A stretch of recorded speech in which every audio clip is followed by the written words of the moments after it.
Една моя приятелка ми сподели, че е архетип майка, а много и се иска да бъде архетип любовница или момиченце, тъй като мъжи сякаш вече не я забелязва. Дори самата тя не се чувстваше добре, чувстваше се изморена, смачкана. До такава степен беше изградила архетип майка.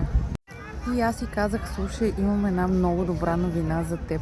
Във всички нас, във всяка една жена са заложени 4 архетипа.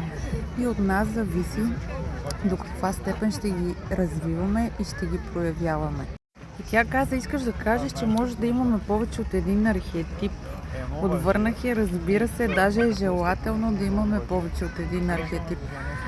Поне 2 или 3 трябва да развиваме, за да се чувстваме добре.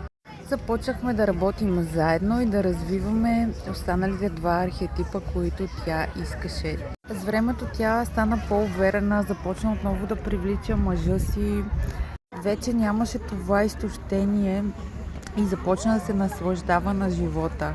Ако и ти също имаш нужда да развиваш повече от един архетип, може да се включиш в моят канал и да се абонираш. Там работим всеки месец с архетипите, с травми и енергийни практики.